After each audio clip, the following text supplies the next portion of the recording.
오늘 말씀은 요한 3서 1장 9절에서 15절 말씀입니다. 요한 3서 9절에서 15절까지입니다. 내가 주어자를 교회에 썼으나 그들 중에 으뜸되기를 좋아하는 디오드레베가 우리를 맞아들이지 아니하니 그러므로 내가 가면 그 행한 일을 잊지 아니하리라. 그가 악한 말로 우리를 비방하고도 오히려 부족하여 형제들을 맞아들이지도 아니하고 맞아들이고자 하는 자를 금하여 교회에서 내쫓는도라. 사랑하는 자여, 악한 것을 본받지 말고 선한 것을 본받으라. 선을 행하는 자는 하나님께 속하고 악을 행하는 자는 하나님을 배웁지 못했느니라. 데메드리오는 뭇사람에게도 진리에게도 증거를 받았음에 우리도 증거하니 너는 우리의 증인이 참된 줄을 아느니라. 내가 내게 쓸 것이 많으나 먹과 붓으로 쓰기를 원하지 아니하고 속히 보기를 바라노니 또한 우리가 대면하여 말이라리라. 함께요.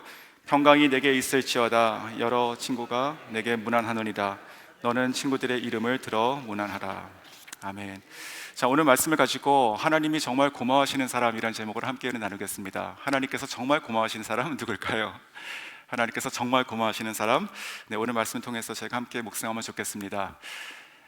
호랑이는 죽어서 가죽을 남깁니다. 사람은 죽어서 이름을 남긴다고 합니다. 그 이름의 뜻이 뭘까요? 그 사람이 살아온 인생을 기억하는 것입니다. 그런데 죽어서 남긴다, 그것이 끝이란 뜻이 포함되어 있는데 그것은 죽음을 끝이라고 생각하는 사람들이 생각하는 것이죠. 저희들은 영원한 것을 믿습니다. 영생을 소유하셨지요. 그 영생은 죽어서 있는 것이 아니고 그리스도를 영접한 이후부터 지금까지 앞으로 계속 있는 것입니다. 영생을 소유하신 저희들은 죽음이라는 것이 그저 끝이 아닌 것이죠. 그래서 저희는 죽어서 이름을 남기고 사라지는 것이 아니라 어떻게 될까요? 그리스도 앞에 서게 됩니다.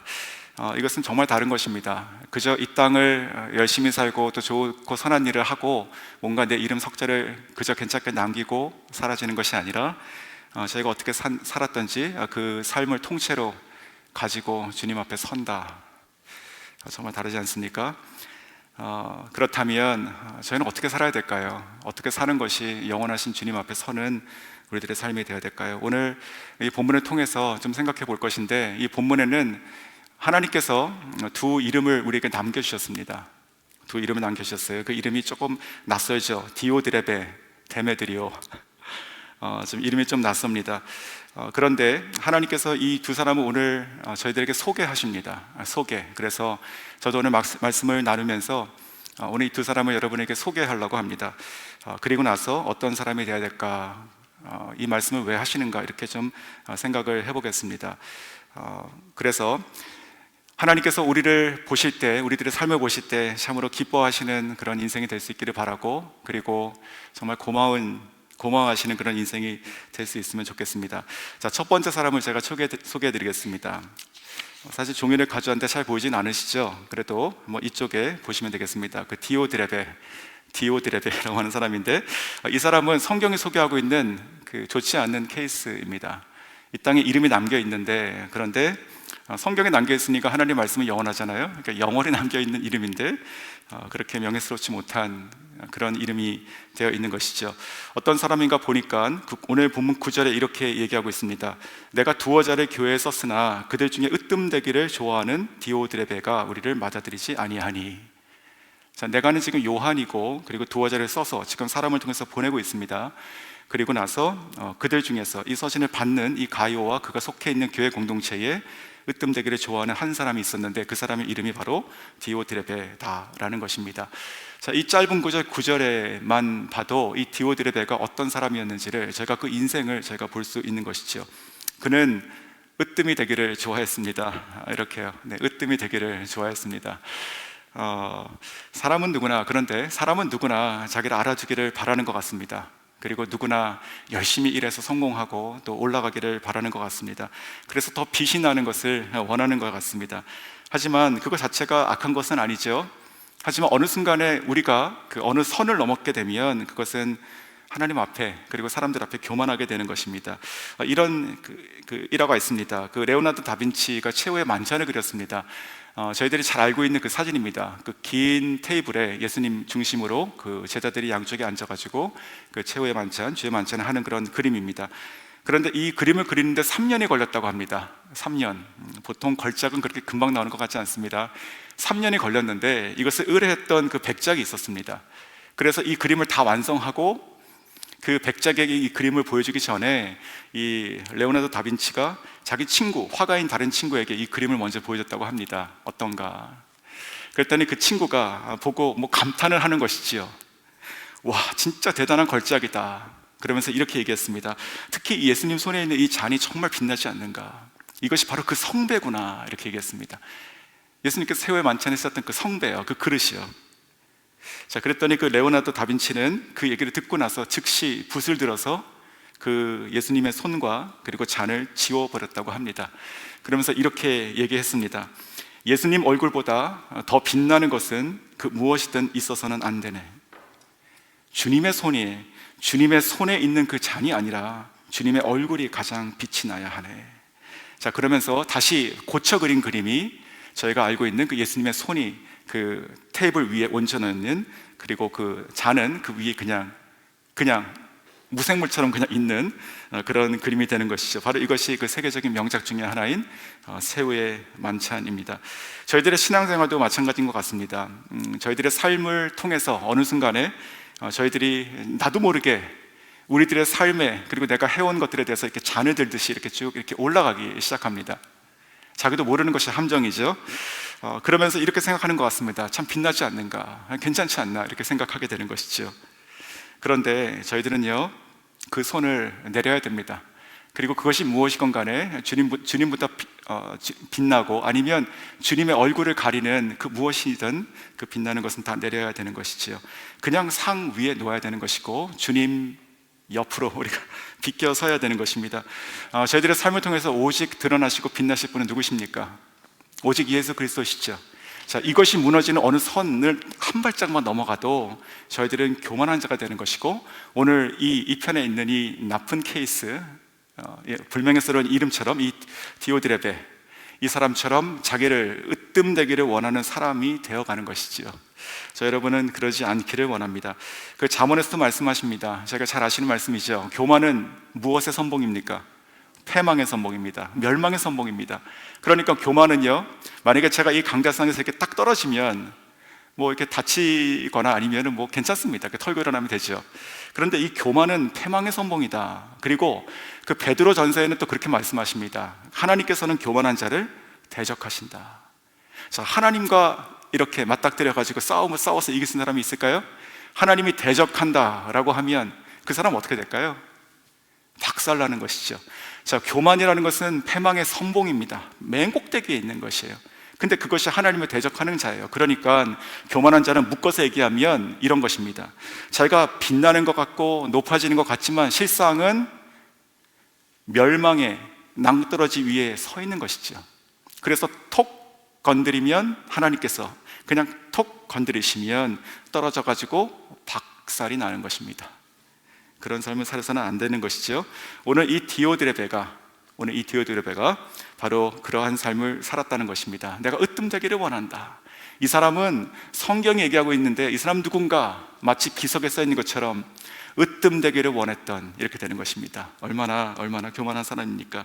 그런데 정말 소름 끼치는 것은 무엇이냐면 이것이 그래 이 사람의 얘기구나, 이것이 아니라는 것입니다. 이것이 어쩌면 저 여러분의 얘기일 수 있는 것입니다. 그렇죠? 그것이 사단이 몰래 숨어서 자기를 감추고 아무도 모르게, 나도 모르게 그렇게 자꾸만 세우지 않습니까? 어느 순간에 우리가 나도 으뜸이 되기를 원하고 드러나기를 원하고 빛나기를 원합니다. 하지만 나아가서 예수님이 가지고 있는 그 예수님을 우리가 가리고 또 주님의 빛보다 더 빛나기를 원하게 되는 그런 순간 우리가 임하게 되는 것이지요. 디오드레베는 으뜸되기를 원했던 자였습니다. 저희들이 오늘 이 말씀을 통해서 이러한 사람이 되지 않기를 바랍니다. 그리고 두 번째는 오늘 또 본문에서 나와 있습니다. 그 디오드레베는 악한 말로 비난한 자였습니다. 자, 10절 제가 다시 한번 읽어드리겠습니다. 죄송합니다. 10절 전반부를 보시면 이렇게 돼 있죠. 그러므로 내가 가면 그 행한 일을 잊지 아니하리라. 그가 악한 말로 우리를 비방하고도, 이렇게 써 있습니다. 악한 말로 우리를 비방했다. 비방했다, 악한 말로 비방했다, 다른 말로 바꾸면 비난하는 것이죠. 비난하는 것입니다. 잠언 12장 18절에 이렇게 말씀하세요. 혹은 칼로 찌름같이 함부로 말한다, 이렇게 되어 있습니다. 네, 어떠한 사람은 칼로 찌름같이 함부로 말한다. 무섭지요. 그러니까 사람의 말이라는 것이 칼이에요. 근데 그것을 어떻게 써야 됩니까? 그것을 어떻게 한다고요? 그 잠언 말씀은 그냥 함부로, 그냥 여기저기 막 찌르듯이 그렇게 말을 함부로 한다는 것이죠. 그렇게 함부로 찌르는, 칼을 함부로 휘두르고 찌르는 사람처럼 말하는 사람 앞에 있는 사람은 그 영이 살겠습니까? 죽겠습니까? 죽겠죠. 그렇죠.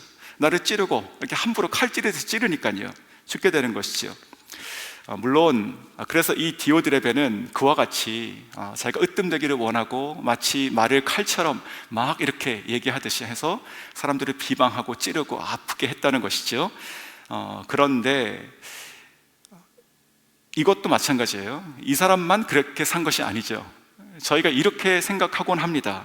그래, 조심해야지. 그런데 가끔은 분명히 저 사람이 잘못한 게 있어. 그리고 저것을 내가 알려줘야 되고 내가 고쳐줘야 돼. 그래 저 사람 살 것 같아. 그럴 때가 있습니다. 어떤 경우는 그것을 사명이라 여기는 경우도 있는 것 같아요. 꼭 가서 얘기를 해야 돼요. 그런데요, 자, 이런 것입니다. 그렇다면 비난이라고 하는 것은 악한 비난, 오늘 이 디오드레베처럼 악한 비난과 비방이 있다면 선한 비난도 있을까요? 우리가 우리 자신을 정당히 여겨서 그래도 이것은 괜찮아, 내가 저 사람에게는 꼭 알려줘야 돼 라고 하는 그런 어떠한 그 용납된 선한 비난이라는 것이 있을까요? 글쎄 저는 모르겠습니다. 그 선한 비난이라는 것이 있을지는 모르겠습니다. 하지만 최소한 저희들 가운데 대부분의 사람이라면 그것을 온전하게 항상 틀림없이 분별할 수 있지는 못한 것이 아닐까 생각이 듭니다. 그래서 성경도 뭐라고 말씀하십니까? 예수님 말씀이죠. 비판하지 말라고요. 그렇죠. 그냥 아무 말 하지 말고 그냥 서로 신경 쓰지 말고 그렇게 살라, 그런 뜻이 아닙니다. 그런 말이 아니지 않습니까? 그 비판하지 말라 이렇게 말씀합니다. 그래서 우리는 그것이 선하다고 여기건 아니면 악하다고 우리가 확신을 하건 간에 우리가 어떤 비난의 말을 한마디라도 하는 것을, 그 자체를 저희는 조심해야 됩니다. 정말 형제를 사랑하고 정말 그러한 마음이 가슴에 뜨겁게 일어나신다면 어떻게 해야 될까요? 그렇다면 제가 권면해 드리고 싶은 것은 먼저 하나님께 기도로 가져가시면 좋겠습니다. 하나님께 그 형제와 그 일에 대해서 기도로 가져가시고요, 그리고 그 내가 기도하는 가운데 내 마음이 그 형제를 품어지고, 그리고 또 내 입술에서 그 형제를 위한 기도가 나오고 내 눈에서 도끼가 빠지고 눈물이 나오면서 그 형제를 위해서 고민한다면 하나님께서 아마도 그러한 분을 통해 가지고는 비난이 아니라 사람을 살리는 권면으로, 생명의 말로 그렇게 사용하실 거라고 생각이 듭니다. 또한 그 심리학자들 중에서는 이 비난하는 것에 대한 원인으로 드는 것 중에 하나가 두려움입니다. 두려움. 내가 두렵습니다. 그리고 내가 나를 지키려고 하는 것이지요. 그래서 상대방을 공격한다는 것입니다. 이것이 이제 심리학적인 그 원인 중에 하나가 되는 것이죠. 왜 사람이 비난을 하는가? 자, 그러한 이해를 가지고 오늘 10절을 보면, 후반부를 보면 이렇게 또 말씀하시죠. 우리를 비방하고도 오히려 부족하여 형제들을 맞아들이지도 아니하고 맞아들이고자 하는 자를 금하여 교회에서 내쫓는도다. 정말 나쁜 사람이죠? 그렇죠? 다시 한번 볼까요? 이 디오드레베는요, 요한에 대해서 비방한 것도 모자라서 그것이 부족하다 여긴 것이죠. 그래서 복음 전도자들, 두어자 써가지고 보낸 서신을 가지고 지금 보내잖아요. 근데 그 복음 전도자들을 영접하지도 않았어요. 근데 자기가 영접하지 않은 것뿐만이 아니고 영접하는 자들을 하지 못하게 금하고 그런 자들 중에서는 교회에서 내쫓기도 했다라는 것입니다. 왜 그럴까요? 바로 이 두려움과 연관하면 그렇게 생각이 좀 들었습니다. 아마도 자기의 지위 그리고 자기의 영향력에 대한 두려움이 아니었을까 생각이 듭니다. 그것을 빼앗길 수 있다는 마음이 든 것이지요. 예수님의 최측근 3인방이라고 하는 그 코어 그룹이 있습니다. 그 예수님 제자 중에서 그 중에 한 명이 요한이 아닙니까? 그러니까 지금 이 서신은 물론 예수님께서 승천하신 이후에 쓰여진 것이지만 여전히 요한은 살아있는 그리스도의 제자 중에 제자인 사도입니다.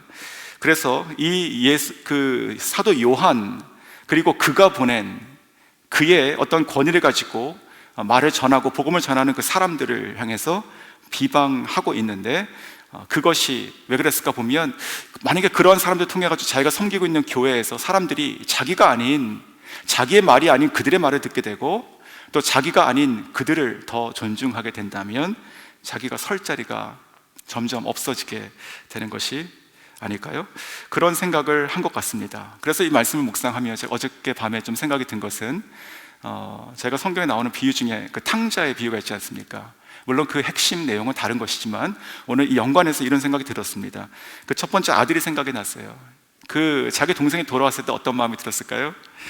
정말 고생은 내가 다 했는데, 정말 내가 다 아버지를 위해서 내가 정말 수고했는데, 그런데 정말 자기 멋대로 집을 나가서 모든 재산을 다 탕진해서 다 날리고 거지가 되어서 돌아온 자기 동생, 그를 아버지께서는 맞으시고 가락지를 끼우시고 새 옷을 입히시고 그리고 잔치를 벌이십니다. 그러니까 온 사람의 이목을 다 집중해서 그거를 주인공 만드는 것이죠. 그 큰아들의 심리가 보이십니까? 한 것은 내가 다 했는데 얻는 것은 제가 다 얻는구나, 이런 생각이 들었을 것입니다. 아마도 그러한 이 디오드레베도 그런 마음이 들지 않았을까요? 사도 요한과 그리고 그가 보낸 사람들의 권위를 가지고 누군가 얘기하기 시작합니다, 교회 안에서. 그러니까 자기의 자리가 점점 없어진다 생각했던 것이죠. 그러면 안 되는 것입니다. 자, 오늘 이 9절과 10절을 보면 사실 그 외에도 이 디오드레베에 대해서 저희가 좀 묵상하고 어떤 사람인가를 관찰할 수 있는 것이 몇 가지가 더 있습니다. 하지만 오늘 새벽에는 여기까지만 두고 이제 두 번째 사람을 소개해 드리겠습니다. 성경이 소개하는 것이죠. 누굽니까? 바로 데메드리오. 이름이 참 복잡합니다, 그렇죠? 저도 이거 한 여러 번 했습니다. 여러 번. 자, 이 데메드리오는 어떤 사람이었을까요? 자, 이 사람에 대한 이 소개와 평가는 의외로 간략하게 나와 있습니다. 11절과 12절이죠. 제가 다시 한번 읽어드립니다. 사랑하는 자여, 악한 것을 본받지 말고 선한 것을 본받으라. 선을 행하는 자는, 이 사람이죠, 하나님께 속하고 악을 행하는 자는 하나님을 배웁지 못했느니라. 자, 12절에 이렇게 얘기합니다. 데메드리오는 뭇사람에게도 진리에게도 증거를 받았음에 우리도 증언하노니 너는 우리의 증언이 참된 줄을 아느니라. 자, 이 12절, 특별히 12절에 나타난 이 데메드리오는 어떤 사람입니까? 성경학자들은요, 이 데메드리오는 아마도 지금 이 서신, 요한 3서 이 서신을 요한으로부터 받아서 이 공동체, 이 디오드레베가 섬기고 있는 이 공동체에 갖다 주고 있는 사람, 가이오에게 갖다 주고 있는 사람이라고 그렇게 생각하고 있습니다. 첫째, 그는 뭇사람에게 증거를 받은 사람이라 이렇게 표현이 되어 있죠. 어떤 사람이라고요? 어떤 사람에게요? 뭇사람에게 증거를 받은 사람, 모든 사람들에게. 근데 어떤 증거를 받았다고 되어 있죠? 11절에 보시면 선을 행하는 선한 증거다, 이렇게 되어 있습니다. 선을 행하는 선한 증거다. 아까 이 디오드레베를 수식하며 그 악한 말, 이런 표현을 썼던 것에 대한 대비가 되는 것입니다. 자, 선을 행하는 선한 증거를 가진 사람이다. 근데 뭇사람에게 증거를 받았다는 뜻은 무엇일까요? 바로 그가 속해 있는, 지금 이 가이오와 속해 있는 이 공동체 안에서 바로 이 사람의 믿음과 그리고 선한 행위가 모든 성도들 앞에서 다 인정되었다, 그런 말이 되는 것이죠. 자, 두 번째는요, 진리에서도 증거를 받은 자다. 그러니까 자기의 의, 자기의 생각과 판단으로 자기의 선을 행한 것이 아니라 진리에서도 하나님 앞에 자기의 행실을 가져가는 것입니다. 하나님께 가져갔을 때도 하나님께서 잘했다, 맞아 라고 인정해 주시는 그런 증거를 받은 사람이다. 즉 하나님의 뜻대로 그리고 주님의 마음을 따라서 순종하고 행했던 사람이었던 것을 알 수 있는 것이죠. 또 한 가지, 요한이 스스로 보증하고 있는 일꾼입니다. 제가 보이지 않는 하나님께 인정받는 거 정말 인생의 최고의 목적이죠. 하지만 저희가 속해 있는 공동체에서 저희를 가장 잘 아는 우리의 배우자, 우리 아이들, 또 우리 목사님, 아니면 공동체에 있는 목자들, 형제자매들에게 인정을 받는 것이 굉장히 중요합니다. 보이는 사람 가운데도 인정을 받아야 되는 것이죠. 그런데 이 사람은요, 이 데메드리오는 이 요한이 직접 얘기하는 것이에요. 내가 이 사람 보증한다. 갑자기 이런 말이 떠오르네요. 어떤 사람이 누구를 보고 굉장히 마음에 들어 했어요. 일종의 안목으로 본 것이에요. 이 사람 괜찮다. 그래서 이렇게 표현했다고 합니다. 안목의 씨, 당신이 만약에 회사라면 내가 당신 인생의 주식을 사고 싶습니다. 10년, 20년 후에 어떤 사람이 될지를 기대하는 말이죠. 그렇죠? 그러니까 아직 뭔가 이루어지지 않았지만, 그것이 뭔가 알지 못하지만 이 사람 가운데 뭔가 선한 것이 있어. 뭔가 될 것 같아. 하나님께서 이 사람 분명히 쓰실 것 같아 라고 하는 뭔가가 느껴지는 것이에요. 그래서 그렇게 얘기한 것 같습니다. 내가 당신이 회사라면 내가 주식을 사고 싶습니다. 그런데 오늘 바로 이 데메드리오가 딱 그런 사람인 것 같습니다. 사도 요한이요, 할 수만 있다면 이 사람의 인생에 주식을 사고 싶은 사람입니다. 그냥 이 사람은 내가 보증하는 사람이야. 내가 지금 하는 말 너희들이 다 알고 있지, 다 인정하지. 그렇게 얘기하고 있었던 정말 참 일꾼이죠. 그러니까 뭇사람에게도, 사람들에게, 그리고 하나님 앞에서, 진리 앞에서도, 그리고 그를 보낸 공동체의 리더에서도 그가 그런 사람인 것입니다. 자, 이렇게 지금 두 사람의 이름이 오늘 성경에 새겨져 있습니다. 사람은 죽어서 이름을 남긴다 했는데, 성경이 지금 이 두 사람의 이름을 영원하신 말씀에 새겨놨어요. 그래서 어쨌든 간에 이 두 사람의 이름은 영원히 없어지지가 않습니다. 자, 그렇다면 이제 제가 간략하게 소개해드린 이 두 사람을 보시며 이렇게 저희가 질문해야 되죠. 그럼 나는 어떤 사람처럼 살아가야 될 것이고, 나의 인생은 어떤 사람처럼 남겨져야 될 것인가? 어디입니까? 이쪽입니까? 이쪽입니까? 네, 오른쪽이죠? 네, 오른쪽입니다. 이 데메드리오처럼 저희가 되어야 될 것입니다. 그렇게 될 수 있기를 바라고, 또 여기 계신 모든 분들이 다 그러신 분인 줄 믿습니다. 저희는요, 하나님 앞에서 우리가 으뜸이 되기 원하고, 주님 영광보다 내가 더 빛나길 원하고, 그리고 악한 말로 주의 종과 복음을 배격하는 그런 인생으로 남는 것이 아니라, 정말 진짜 하나님께 속해 있고, 그리고 선한 행실의 선한 증거를 가지고 있고, 모든 공동체 안에서 인정받고, 그리고 나의 행실과 인생이 하나님 앞에 탁 가지고 올라갔을 때 그 진리 앞에서도 증언될 수 있고, 그리고 나를 보낸 사람에게도 그렇게 보증될 수 있는 바로 이 데메드리오 같은 인생이 될 수 있기를 주의 이름으로 축원합니다. 자, 그렇다면 이제 오늘 지금까지 성경이 얘기하고 있는 바를 잘 해석해서 말씀드렸습니다. 자, 여기까지 제가 묵상을 하고 나서 그 다음에 조금 더 이어서 한 걸음 좀 더 나아가 봤습니다. 하나님께서는 왜 이 두 사람을 우리에게 알려주셨는가? 이거 말고 이런 인생이 되라는 것이죠, 결국은. 그렇죠. 이 사람처럼 말고 이 사람과 같은 사람이 되고 하나님 앞에서, 우리 공동체 안에서 되라는 것입니다. 자, 그런데 제가 좀 한 걸음 좀 더 나아가서 묵상했을 때, 성경이 왜 이 두 사람을 같이 등장시켰고, 그리고 이 두 사람은 어떤 상황에 있었으며 어떤 관계로 있었는가를 좀 생각하게 됐습니다. 그러니까 이런 것이 아니죠. 그냥 A라는 유형의 사람이 있다, 그리고 B라는 유형의 사람이 있다 하고 쭉 나열하는 거예요, 그 특성을. 그러면서 그래, A 말고 B 이렇게 딱 갈라가지고 같이 속하지도 않고 또 닮지도 않고 어울리지도 않고 그런 것이 아니라는 것입니다. 오늘 이 성경을 보시면 이 두 사람은요, 같이 있습니다. 그렇죠. 이것이 중요한 것입니다. 이 두 사람은 같이 있어요. 자, 그래서 그것을 묵상하다가 제가 짧게 두 가지만 더 말씀을 드립니다. 첫 번째는 가치에 대한 것입니다. 가치. 자, 오늘 말씀은요, 자, 이와 같은 사람이 아니라 이와 같은 사람이다라고 하는 건데, 지금 우리가 닮아야 되는 이 데메드리오 같은 사람의 인생이 우리가 닮지 않고 멀어져야 하는 이 디오드레베 같은 사람 밑에서 같이 속해 있으면서 이루어가야 된다는 것입니다. 자, 이것이 오늘 성경이 얘기하고 있는 가치입니다. 가치. 자, 보십시오. 이 사람은요, 이게 지금 bad case잖아요. 안 좋은 사람의 어떤 표상인데, 이 사람은 그 당시 이 공동체의 리더로 볼 수 있습니다. 으뜸되기를 원한다. 뭐 아무나 그러겠습니까? 내가 중심이고 내가 항상 탑이어야 되니까요. 근데 그러한 사람 밑에서 있었던, 그 공동체 안에 속해 있었던 가이오나 아니면 이 데메드리오와 같은 삶을 살아라 라고 하고 있는 것이죠. 지금 무슨 말입니까? 지금 우리가 닮아야 되는 이 선한 행실, 그리고 선한 증거는요, 그냥 이러한 사람이 없고 이러한 환경이 아닌 곳에서 그냥 편안하게 이루어지는 것이 아니죠. 반대로요, 지금 이 디오드레베 같은 사람이 영향력을 미치고 있고, 그리고 그 아래서 뭔가를 선한 행실을 힘쓰는 것을 향해서 냉소를 던지고 비방하고 금하고 때로는 출교시키는 상황 가운데 지금 이 사람처럼 살아야 된다는 것이죠. 그건 물론 저희 교회 이야기가 아니죠. 우리가 세상을 살아가면서 크리스찬의 삶을 얘기하는 것입니다. 그렇지 않겠습니까? 자, 그래서 바로 이것이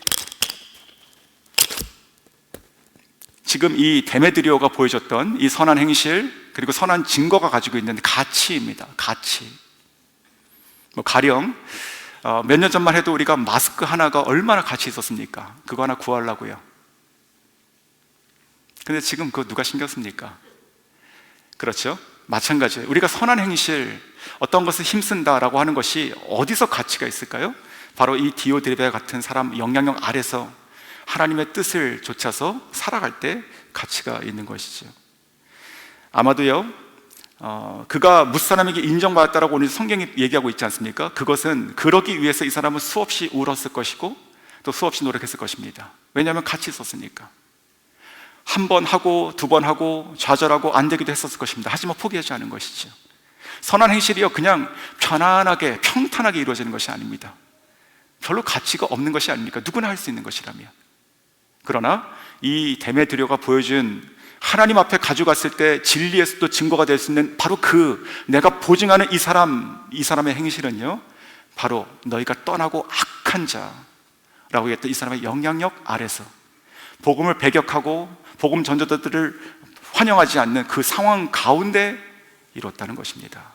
이것이 바로 가치입니다. 자, 사랑하는 성도 여러분, 저희도 이와 같이 그저 이 사람처럼 그래 선한 사람이 되자, 선한 행실을 하자, 봉사하자, 거기서 멈추지 마시고요, 그럴 수 없는 중에 할 수 있기를 간구하셔야 됩니다. 그냥 자동으로 되겠습니까? 우리 권투 선수도 맷집이 있어야지, 많이 맞아야지 맷집이 생기지 않습니까? 우리가 살아가는 크리스찬이라는 것은 강한 크리스찬이 필요한 것이 아니겠습니까? 우리 언제까지 이렇게 나이브하게 어린아이처럼 그냥 좋고 말고 하겠습니까? 그런 게 아니라 싸우고 나가서 전투를 벌이고 그럴 수 있는 크리스찬이 되는 것입니다. 강하고 부드러운데 강하고. 자, 어떤 사람이 될까요? 바로 그러한 상황 가운데 연단되는 사람들인 것이죠. 바로 이 데메드리오가 바로 이 디오드레베와 함께 있으면서 선한 증거를 얻었다. 바로 이것이 가치다라는 생각을 하게 됩니다. 자, 두 번째는요, 관계입니다. 관계. 신앙생활은요, 우리가 관계라고 얘기합니다. 세 가지죠. 하나님과 나와의 관계, 그리고 세상과 사람들과의 관계, 또 하나는 내 자신과의 관계입니다. 어쩌면 이 세 번째가 가장 어려운 걸지도 모르겠습니다. 내 자신과의 관계. 자, 그런데 오늘 이 본문을 통해서, 그리고 어제 이어서 이 요한 3서를 읽으며 저희는 요한은 계속 관계에 대한 얘기를 공동체에 하고 있다, 이런 생각이 좀 들었습니다. 제가 좀 재밌다 여기는 그런 성경 구절 중에 하나가 고린도전서 5장 10절입니다. 이렇게 말씀하시죠. 이 말은 이 세상에 음행하는 자들이나 탐하는 자들이나 속여 빼앗는 자들이나 우상 숭배하는 자들을 도무지 사귀지 말라는 것이 아니니 만일 그려하려면 너희가 세상 밖으로 나가야 할 것이라. 이게 성경 말씀이에요. 알어 힘들지. 근데 그래서 그것을 피하고 그 사람들 다 떨어뜨리고 한다면 아마도 너 세상 밖에 나가야 될 거야. 내가 그 말하는 것이 아니다, 이렇게 얘기하잖아요. 자, 오늘 저희가 이렇게 생각이 듭니다. 오늘 이 서신은 지금 가이오에게 쓰고 있는 서신입니다. 저는 이 사도 요한도 가이오에게 이렇게 얘기하고 있는 것 같습니다. 가이오야, 정말 이 사람 나쁘다. 이 사람 나를 비방하고, 그리고 내가 보낸 사람들을 맞이하지 않고, 그리고 맞이하는 사람도 이렇게 다 쳐낸다. 정말 나쁜 사람이야. 너의 리더인데 정말 나쁜 사람이야. 너 거기 있지 말고 빨리 나와. 이렇게 얘기 안 한다는 것입니다. 그렇게 자르고 하면 뭐가 남을까요? 아마 제 자신도 잘려지지 않을까 생각이 듭니다. 그런데 그렇게 얘기하지 않고 이 요한은 오늘 이 서신을 통해서 느껴지는 것이 무엇이냐면, 가이오야, 내가 다 알아. 지금 너가 얼마나 힘든 상황 가운데 있는지 알아. 하지만 고맙다. 계속 그렇게 하렴. 계속 그렇게 해줘. 계속 하나님 앞에 그렇게 나아가기 원해. 내가 보낸 나의 사람들을 계속 힘들지만 영접하고 그들과 교제해. 그들의 말을 듣고 주님께 간구하기를 원한다. 너가 선을 행하지 그 선을 계속 행하기를 내가 권면한다. 그렇게 말하고 있는 것입니다. 자, 그러면서 묵상의 마지막 단계입니다. 그러면서 한 가지 더 생각이 났어요. 바로 이것이 요한의 마음이구나. 요한의 마음이구나. 무엇이냐면요, 그저 A와 B를 소개하고 잠언 말씀처럼, 아니 세상에 이런 뭐 강의 얼마나 많습니까? 이렇게 살지 말고 이렇게 살아라. 너무 쉬운 말이잖아요. 그게 아니라 이 두 사람을 소개함으로 말미암아 요한이 하고 싶은 말이, 그 마음이 무엇이냐면 바로 교회입니다. 교회 공동체를 어떻게 해서든지 세우라는 것이지요. 거기서 나오지 말고 잘라내지 말고 그들을 배격하고 너도 똑같이 싸우지 말고 그 안에 있으면서 선을 행하며 힘써 하나님 앞에 너의 삶의 행실을 가지고 갈 수 있도록 살아내라는 것입니다. 이것이 바로 요한의 마음이에요. 요한은요, 지금 자기 자신을 향해서 공격하는 사람을 끼고 있습니다. 그렇잖아요. 자기를 비방한 사람이에요. 자기가 보낸 사람들을 배격한 사람이 얼마나 나쁜 사람이에요. 요한이 원래 처음에 요한을 시인하면 정말 다르게 얘기했을 것 같습니다. 잘 아시죠? 요한이 사도의 그 사랑의 사도인데 원래 그 전혀 아니었지 않습니까? 아마 요한은 이렇게 얘기하고 싶었을 것입니다. 가요야, 아니 주님, 하늘에 명하여 불을 내려서 다 멸할까요? 이게 너무 다른 사람 같죠? 근데 요한이 실제로 그런 사람이었지 않습니까? 근데 지금 전혀 다른 사람이 되어 있는 것이죠. 가요야, 나의 사랑하는 자여, 계속 선을 행하라. 바로 이것이 주님의 마음이고 요한의 마음입니다. 이것이 주가 핏값으로 사신 교회 공동체를 지키고 건강히 세워가길 원하는 바로 이 요한의 마음이고 하나님의 마음인 것이죠. 그래서 이 짧은 서신을 보면서 저는 요한의 마음이 느껴지고, 그리고 그 가운데 눈물이 보입니다. 요한 가운데는 이 사랑의 눈물이 보여요. 그리고 그 힘든 상황 가운데 남겨주고 계속 건면하여 그렇게 살아가기를 원하는 이 말 가운데 기쁨이 보입니다.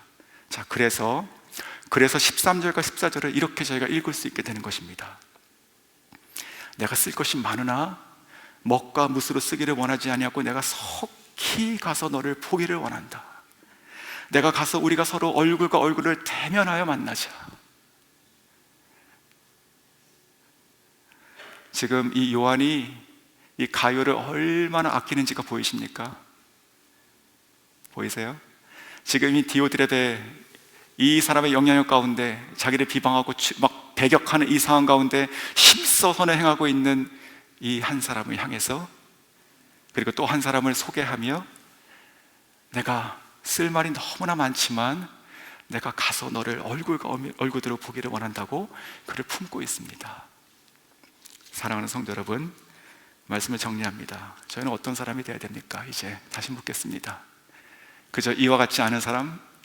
그저 이와 같은 사람? 착한 사람이요? 그 정도 우리가 생각하려고 이 새벽에 와가지고 예배드리지 않지 않습니까? 저희들은요, 사람은 죽어서 이름을 남긴다고 하는데 그거 정말 초급이고요, 사람은 죽어서 주님 앞에 섭니다. 전혀 차원이 틀린 얘기입니다. 어떤 인생으로 서야 되겠습니까? 저희가 오늘 성경이 소개하고 있는 이 두 번째 사람, 첫 번째 사람 안에 있었던 두 번째 사람처럼 저희는 정말 가치 있는 섬김을, 사랑을 실천해야 될 것입니다.